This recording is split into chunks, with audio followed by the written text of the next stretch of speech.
Hi, everyone. Welcome back. This is Excavating Depth. I'm your host, Megan Reimer. This is the podcast where we get to the heart of things that matter with empathy, compassion, and vulnerability. Welcome to episode 2. I am feeling a lot today. I announced on Instagram to my 10 followers that I was launching this podcast. I got some great feedback, some great texts, and within a few hours, I started to feel a pretty significant vulnerability hangover from letting people into my world. And why is that such a vulnerable thing? Because kind of like when I was doing my thesis was about mental health and the connection that depression, anxiety, obsessive compulsive disorder, bipolar disorder have on how we communicate with each other and how someone who experiences those mental health conditions communicates with the people they love, or how they receive communication, the lens or the filter that they look through the world with because of these mental health conditions. And oh my gosh, I lost my train of thought. I lost my train of thought for a minute there. I had worked on that thesis for 14 months by myself, just me and my supervisor, really, and explaining something that I experience on a daily basis, something that is so close to my heart that I don't typically explain to people in my life, was so vulnerable. I did a thesis defense, and because it was November of 2021, it was virtual. That allowed me to invite people to the Zoom session who probably would not have been there otherwise had it been in person. And so a lot of my closest people, my parents, my aunt, my cousins, my best friends, were present for this. And I summarized my thesis and talked about all the work I had done and the data and the conclusions I came to. And it was so vulnerable to share all of that outside of the bubble of me and my supervisor. I was putting it out into the world now. For those of you who don't know, I completed that thesis defense. I passed my defense with minimal errors, and I received an honor of distinction, which is awarded to the top 1% of theses in the school. I was also nominated for a Governor General's Gold Award, which like the top 1 to 3% of people are nominated for that. So to toot my own horn, it was a really great thesis. And I felt so exposed because not only was this research that I had done that I felt huge conviction for, that I felt connected to, but it was actually my personal story of navigating mental health. Those aren't things that you just like throw into your Instagram story or throw into a text or the people that you love the most, because it's scary. Even now, 4 years later, holy shit, 4 years later, I go back and I read it sometimes, and the first 3 sentences, I'm like, I am cringed. I'm grossed out. I don't want anything to do with this anymore. And I want to take it off the internet. I want to remove all traces of it, but it's out there in the ether. So, but it is a very vulnerable thing. And that's a bit how I feel with this podcast too, is it's an opportunity to share more in more than just 30 seconds or a minute. I've blogged before. I am a writer, so blogging is a really easy mode of communication for me because writing is an easy mode of communication. So I've done blogs, I've done fairly well thought out Instagram posts, and yet there's something about people not seeing or hearing it directly come out of my mouth that I feel a bit shielded in a good way. Like, this could be anyone. There's no proof that I wrote it. But when I'm speaking, and for those of you watching, when you see me speaking, it's me. There's nowhere to hide. So this is a vulnerable thing. I really wanted to record this second episode today because of the physical journey that I took today. We left episode 1 at the point where I told my realtor I wanted to move from Cochrane to BC, and that was over 2.5 years ago. I live here now. And today we drove by some of the houses that I was super interested in buying when I was looking at moving out here. And the communities that they sit in and the kinds of houses they are so different from the house that I bought that it's really interesting to go back to them, to drive around them, to just kind of see the space and the community they're in, and think back on how I thought that was the house. I felt it in my soul, or I thought I felt it in my soul, and was devastated when I didn't get it. And that all of those rejections led to the house I'm actually in that actually feels aligned, the community that actually feels right for me, the spot that I think other people saw for me, but I didn't necessarily see for myself. That is actually where I was meant to be. Although I could see it in the moment, this is probably one of the first times I could actually see it in the moment and see, okay, this house not being available means that this is not the house for me, even though it feels like it is. The universe is telling me it's not. And feeling and navigating through that in the moment, I don't always get those opportunities. That awareness is not always there, but it really was during this house buying process, to the point that I actually found the place that I belonged and everything fell into place.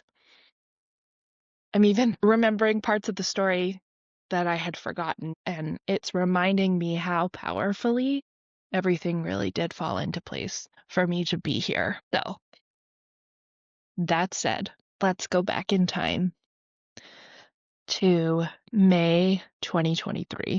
I've invited my realtor over. I've told her I want to list the house. She asks me where I want to move, and I say BC. I knew I wanted to be on the island, on Vancouver Island, but I didn't know where exactly. I've spent a lot of time in Victoria, and I knew that I didn't want to be in a big city. I knew I wanted to be in a smaller community, so I felt Victoria was out.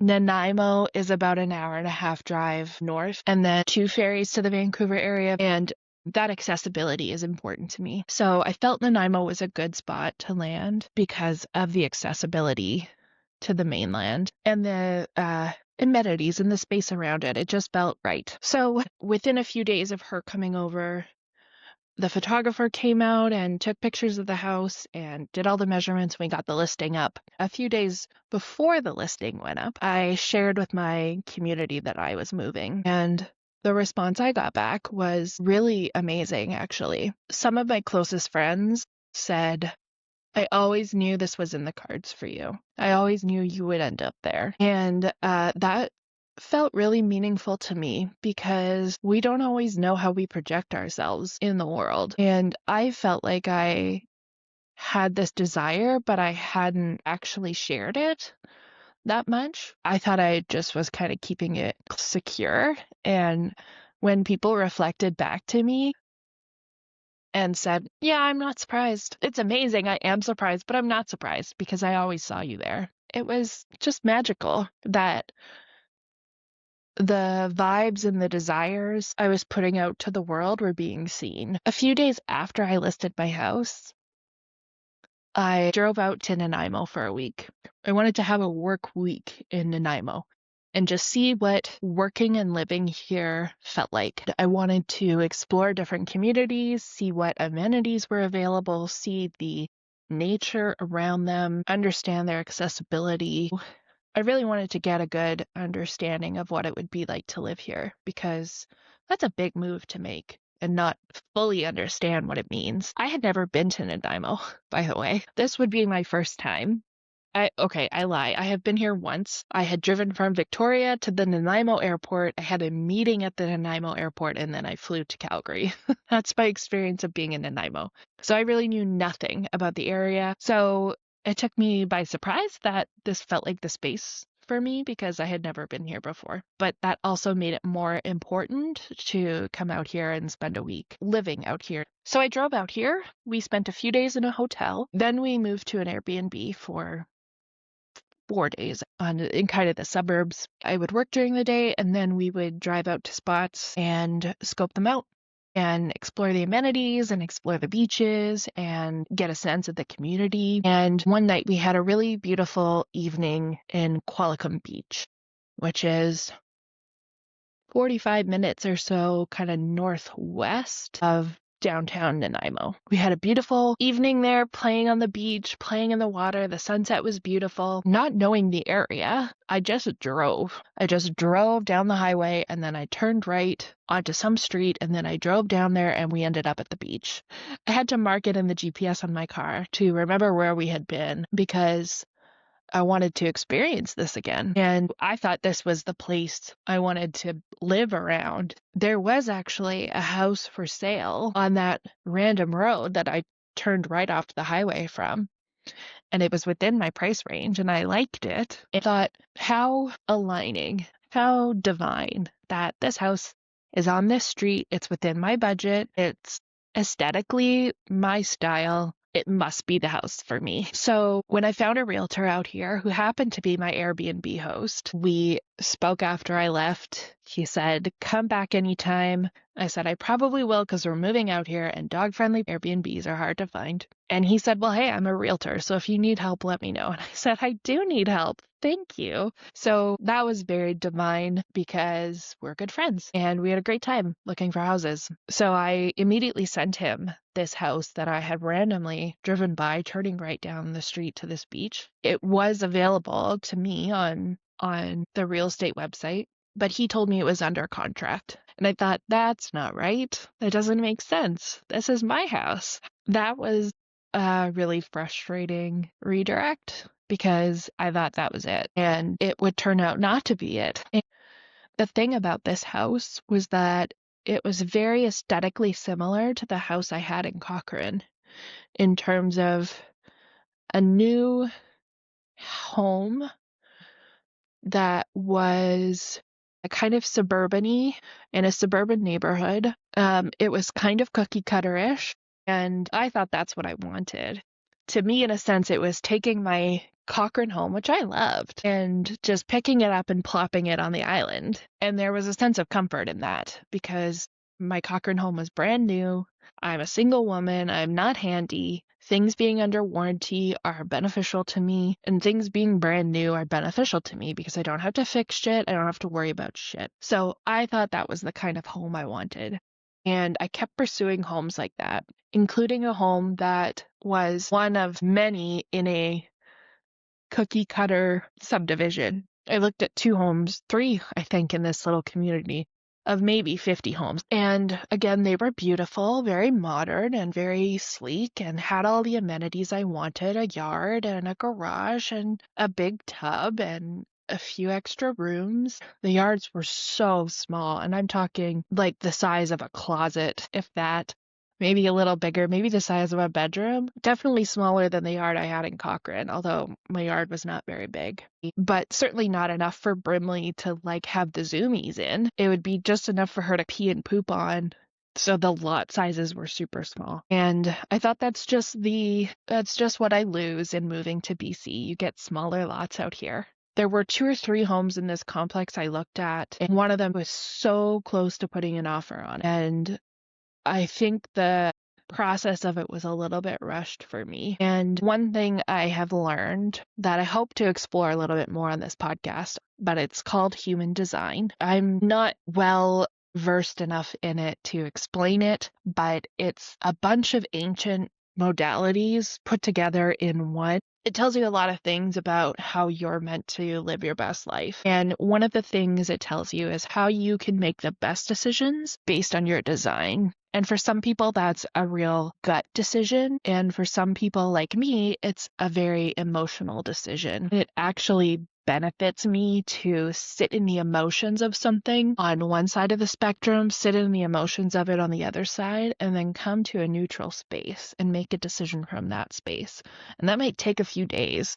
And I have to be patient with myself while I go through the waves of that. That was not this experience. It was quick. It was within a day of looking at it, of receiving videos from my realtor. And I was working and scrambling, talking to my mortgage broker, trying to get things approved to put an offer in, because, oh my gosh, it might disappear. And that sense of urgency was overwhelming to me. I remember showing my mom the house, and she said, oh, it's nice, but is that really what you're looking for?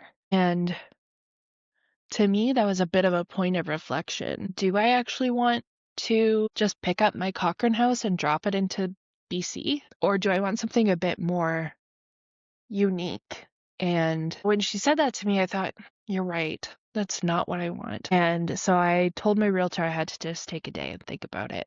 And the next day I woke up and I looked at the videos again. I thought, no, this can't be what I do. It feels like I'm keeping myself in my comfort zone by picking a perfect house in a perfect neighborhood. Am I really changing my life? Am I really, again, taking advantage of this change? The same freedom I felt when I sold my condo, I felt with this move. And doing something too similar to what I had been doing felt like I was shortchanging myself. And it was scary, but I had to push myself to step outside of my comfort zone. So I said no to those houses, no to that complex, and stayed in that community, but looked at different homes. I found, especially with these homes, that the yards were beautiful, but not what I wanted. I wanted a big, beautiful space that's natural, that Brimley can enjoy and that I can enjoy, that doesn't take a lot of my time and energy to maintain. So, I started looking at something different. And when I tell you this process happened quickly, I mean it happened very quickly. I left for Nanaimo on a Sunday. I returned the following Monday. So I spent 8 days away. And the day after I came home, I accepted an offer on my Cochrane house. And within 10 days of that, I had put an offer on a house. So it was a very fast process, and yet felt very slow to me. And when I gave up this vision of living in Parksville, I started looking in Nanaimo, and I found this home. It was an A-frame cottage. It was 3 stories. It was old. It had been built in the 80s. It was very unique, very out of place with the rest of the homes around it. It sat up on this hill, and from definitely the second and third floors, you could see the ocean. The top floor was a loft. The second floor had a primary bedroom that had sliding glass doors that opened to big, huge trees. It was a decent sized lot with some natural grass. The views were beautiful, and the space surrounding the home was beautiful. My realtor had a lot of concerns about it because it was an old house, and it needed deck repairs, it needed roof repairs. And again, I'm a single woman who's not handy, so I'm gonna have to pay for all this shit. And despite everything he told me, I put an offer on it. I think he went to look at it on a Saturday, and that Sunday night they were accepting offers, and I had a sense of it being the house for me. So I put an offer in, and I remember it was late Sunday night, probably 10 o'clock on Sunday night, and I was journaling, and I kind of threw out to the universe, I believe this is the house for me. I'm ready. And I am sure within 5 or 10 minutes of writing that, my realtor called me. I thought, oh my gosh, this is it. And he called me and said my offer was not accepted. That's right, not accepted. There was another offer that they accepted. It was not mine. I thought, what the fuck? This was my house. Okay, the other one was not, but this one was. What the fuck? I was so confused because this house was so unique in Nanaimo. This naturey feel, these big tall trees and like feeling like you're in a forest was pretty unique in Nanaimo. I thought, what the fuck? I'm lost. So Monday I grieved, and my realtor kept saying to me, these are all redirects to the right house. And again, I was present enough in my consciousness to know that they were redirects, but when that messaging is confusing because you're certain this is the thing and it's not, it's a bit deflating. It took Monday to grieve, and Tuesday I got back on realtor.ca and started looking again. And when I had been in Nanaimo a few weeks earlier, I had even posted on my Instagram stories that I wanted to stay on Vancouver Island.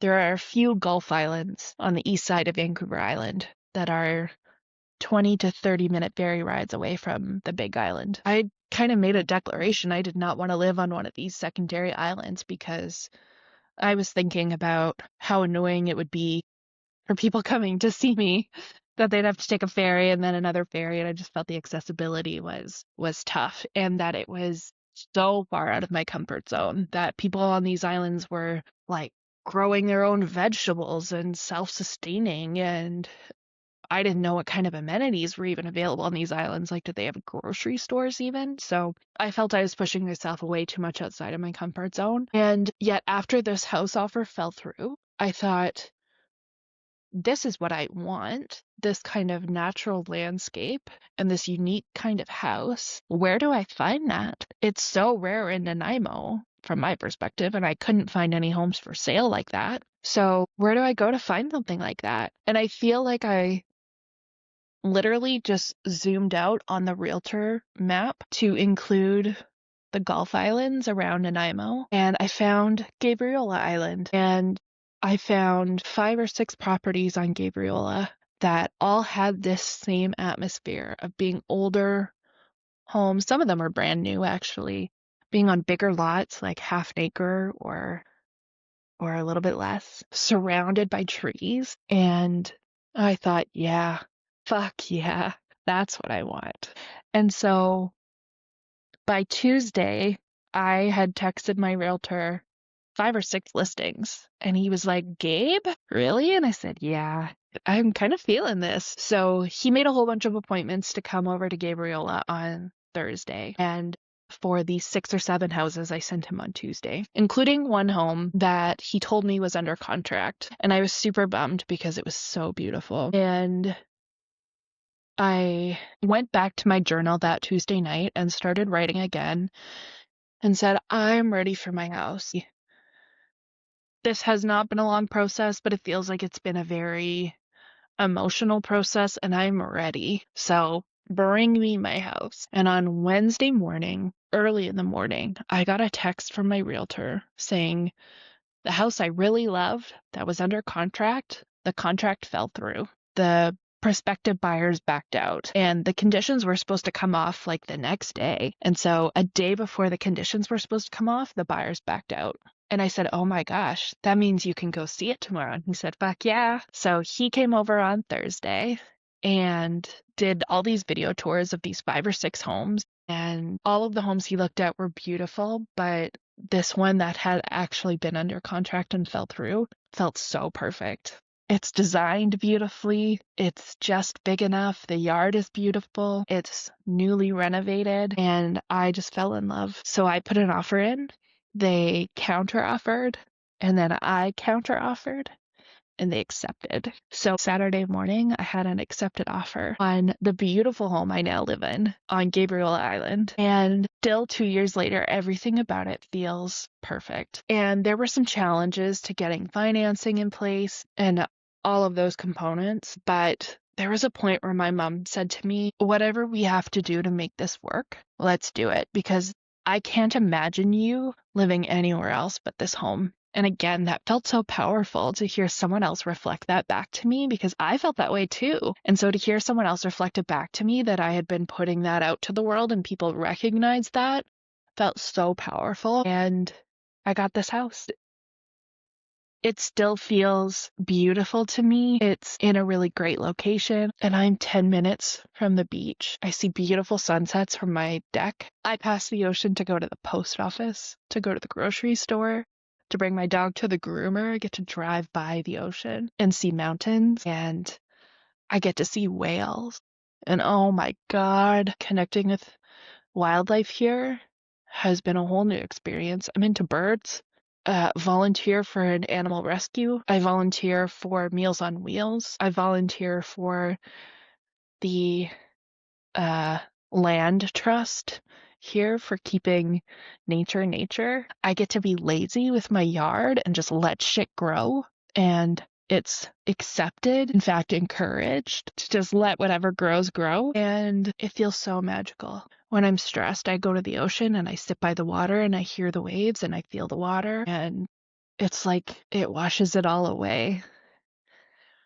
And I have everything I need here. The community is beautiful. The people are beautiful. It's just a beautiful experience. I love living here. I have beautiful cedars and fir trees and arbutus trees in my yard. I own them. I don't own them. They are their own, but I get access to them every day. And it's just been magical. It was a real roller coaster to get here. And there were so many times when shit failed that I thought, maybe this isn't right. If it's so hard to get here, maybe it's not right. Shouldn't it be easy if it's aligned? Shouldn't it just be easy and flow? But I think sometimes when you're making these big changes, the universe is kind of like an annoying kid pushing you, asking you questions over and over again, like, why, but why, but why? But the universe is like, are you sure? Are you sure? Are you willing? Are you willing to go through this? Are you willing to go through this? Are you sure? Are you sure? And the universe asked me probably 1,000 times if I was sure. And every time I said yes. And I remember the first week I was here, I brought my car for an out of province inspection because I wanted to just convert to being a British Columbian as soon as possible, including getting my plates changed. I didn't want anyone to know I lived in Alberta. And, there's a auto shop on the island, and when I was waiting for them to do the inspection, I walked down to the beach like 3 minutes away. Brimley went for a swim. I was not wearing a bathing suit, but I just ripped off my dress and went swimming in my underwear. And it was so fucking magical. And it's wild to me. I'm 37. I moved here when I was 35. And it's wild to me that I was powerful enough to create this at 35. This feels like, and it's probably true because most of the people who live near me are retired, but this feels like a retirement goal to live in this beautiful beach house. Like my neighbors have their grandkids over who live in the city, and this is like the cottage. And it reminds me a lot of my grandparents' cottage that I went to every summer growing up. And the vibe of this house and the landscape outside and being so close to the water actually reminds me of that.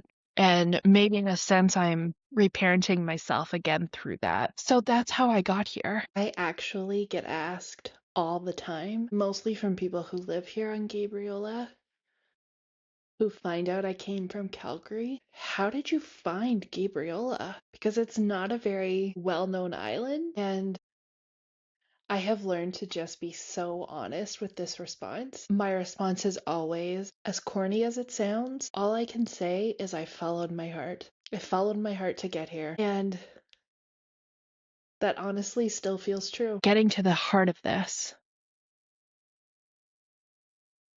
I once again sold my house without a plan for the second time in less than 2 years. And I moved to a place. I bought a house. I bought a house on an island I had never been to. I bought a house before I had ever physically visited it, and that felt chaotic, freeing, and a bit mischievous, but chaotic. I did get to come out here before the conditions closed and make sure I actually like the house. But it was a bit buying a house sight unseen, and that's a big leap to make when you're making already this big leap of moving provinces to a Gulf remote island. But it feels like I was always supposed to be here. I see the pathway that brought me here. I've been in this house longer than I lived in my brand new house in Cochrane, which is crazy. This is our 4th home in 2 years, and it actually feels a bit hard to settle down again. I lived in my condo for 10 years, and then I spent 7 months in a rental and 15 months in my house in Cochrane, and now we've been here for 2.5 years. And I'm almost getting itchy, and I'm kind of having to force myself to just take a breath and soak in this experience, soak in this home, and let myself settle into this life a little bit, because it's still magic. Every time we hop on the ferry, it's magic. It took a lot to get here. Not everybody has this kind of opportunity. I feel like I have to really take advantage of it for everybody who can't. Getting to the heart of this again is letting yourself lead the experience, pushing yourself outside of your comfort zone, trusting the universe, or whatever you want to call it, trusting that, and pushing, not letting one thing stop you when you're getting asked over and over again, are you sure? Are you sure? Are you sure? Not throwing your hands up and saying, okay, you're right. Fuck this. I'm going to stay stuck. I'm going to stay comfortable because this discomfort is too dysregulating. It's challenging. And this is applicable to so many aspects of our lives. Like, you don't have to make a big move and leap across the country or move to a new country to feel this feeling. And I remember 6 or 7 years ago meeting people who had moved from Calgary to BC and hearing their stories about how freeing that was and thinking like, fuck, do I have to move here to experience this freedom? I don't want to move. Again, this was when I was working for WestJet and my whole life was in Calgary. But you don't have to make a big move to feel this. I don't have kids, but it's probably equally as scary to have kids or to get married or to do a new thing, to start a new class or quit your job and get a new one or go back to school or go on a trip. Lots of these things push us outside our comfort zones. Getting a haircut. Fuck, my hair is so long. I don't want to cut it. It's so comforting. Even that can push us. But sometimes we need that push. And oftentimes we're the only ones who are going to push ourselves that far. And then you're kind of battling with yourself. You're the annoying toddler asking yourself why.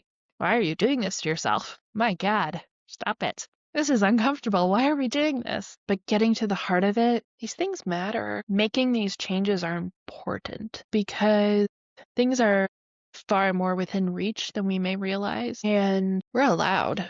We're allowed to step out of something that makes us uncomfortable. We're allowed to step out of something that is making us unhappy. There was a generation before us that said, you have to work this job until you retire. You put in your 30 years at the same company, no matter what shit they put on you. You have to. And I said, fuck no to that. Quit a contract that I hated. You have to stay in the city until you retire, and then you can move where you want to live. Fuck that. I moved. Giving ourselves permission. I think that's at the heart of this. Giving ourselves permission to do scary things and trusting whoever you put your trust in, that when you ask for something, you're like an emergency vehicle on a busy highway.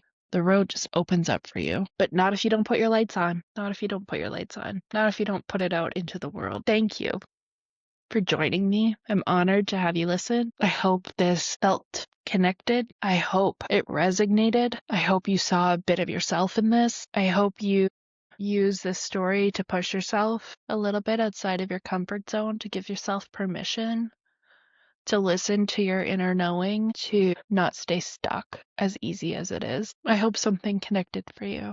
I appreciate the opportunity to share my story, even if only one person listens to this. It's a beautiful way